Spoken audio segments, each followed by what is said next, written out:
यमराज कहते हैं, देखो भाई, 12 लोग हैं, द्वादश महाभागवत, इनसे बढ़कर के कोई नहीं। इनके कोर्ट में अगर कोई पहुंच गया, इनके शरण में अगर कोई पहुंच गया, वॉट एवर दे से इज द फाइनल। इनके इनके डिसीजन को फिर हम बोलते ना, ये वीटो पावर है इनके पास। सब लॉ इनके सामने फेल। प्रेसिडेंट के सामने वीटो पावर होता है ना, कोई भी लॉ आप ले जाओ, प्रेसिडेंट ने अगर वीटो कर दिया, खत्म। बोले ये 12 द्वादश महाभागवत हैं, ये अगर कुछ बोल दे इनके सामने फिर कोई लॉ नहीं है। फिर यमराज बताते हैं, भगवान के द्वारा निर्मित भागवत धर्म परम शुद्ध और अत्यंत गोपनीय है। भागवत धर्म, उसे जानना बहुत ही कठिन है।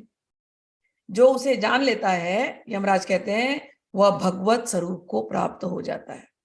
भागवत धर्म जिसने समझ लिया, वो भगवत स्वरूप को प्राप्त हो गया। अच्छा, तो भागवत धर्म जाना किसे जाए? कहे 12 द्वादश भागवत है इंपॉर्टेंट। जब हम श्रीमद् भागवत पढ़ेंगे तो एक एक भागवतों की कथा आती है, ठीक? तो उन कथाओं में से ये पूरे भागवत जो श्रीमद् भागवतम में हैं, उनका नाम लिया गया। उच्च कोटि के ये भागवत भक्त। तो कह रहे हैं यमदूत, हे दूतो, भागवत धर्म का रहस्य हम 12 लोग जानते हैं। कौन कौन?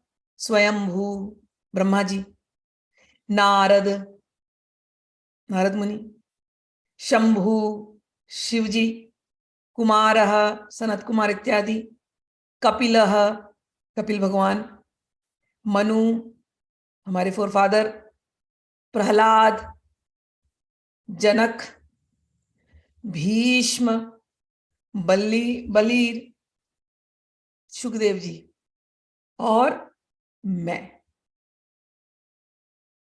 12 लोगों का नाम लिया।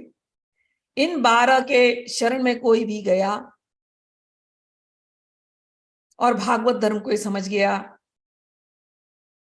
तो इनके ऊपर फिर किसी और कोई लॉ चलता नहीं है। ठीक है, 12 लोग। तो जो लोग सुखदेव जी की भागवत पढ़ रहे हैं, वो सुखदेव जी के चरण में। जो कपिल मुनि की का सुने हैं, वो जानते हैं कपिल मुनि ने कैसे मुक्ति का रास्ता बताया है। जो शिव जी के शरण में है, वो मुक्त होना ही है। नारद जी के शरण में मुक्त होना ही है। ये नॉर्मल कोर्ट में नहीं जाते। जैसे आर्मी में, अब आर्मी वाला है, वो किसी को शूट कर दिया, तो उनकी अलग से उनको रिपोर्ट देनी पड़ती है कि किस हालत में कैसे कैसे हुआ। तो आर्मी की कोर्ट उनको देखती है, नॉर्मल कोर्ट उनको थोड़ी देखती है। नॉर्मल कोर्ट तो नॉर्मल लोगों के लिए, आर्मी की कोर्ट देखती है। आर्मी वाले लोग संभालते हैं उस चीज को। तो जो भगवान के इस 12 लोगों के टीचिंग्स को जो लेता है, शंकर भगवान की टीचिंग आएगी आगे जाकर के।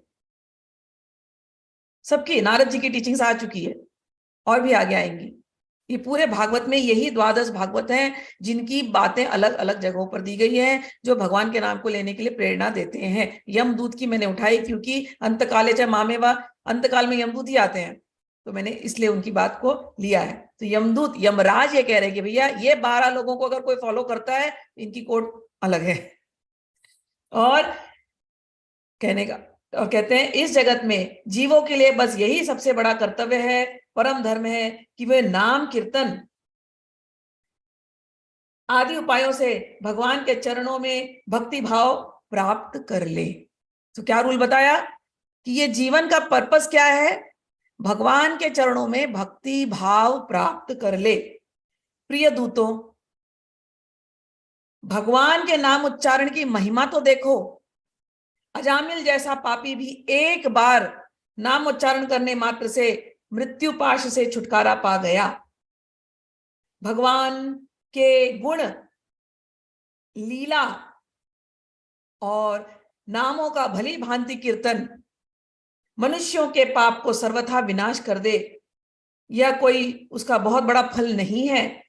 क्योंकि अत्यंत पापी अजामिल ने मरने के समय चंचल चित्त से अपने पुत्र का नाम उच्चारण किया। इस नामाभास मात्र से तो उसके सारे पाप क्षीण हो गए। यही हमने चेतन चेतामृत में पढ़ा कि केवल नामाभास से पापों का क्षय हो जाता है। और उसे मुक्ति मिल जाती है। लेकिन ये कोई बड़ी बात नहीं है, नाम से भगवान के चरणों के प्रति प्रीति हो जाती है, ये सबसे बड़ी बात है। भगवान अपने लगते हैं, भगवान से आत्मीयता हो जाती है, ये सबसे बड़ी बात है। यमदूत सिखा रहे हैं, यमराज जी सिखा रहे हैं कि बड़े बड़े विद्वानों की बुद्धि भी कभी कभी भगवान की माया से मोहित हो जाती है।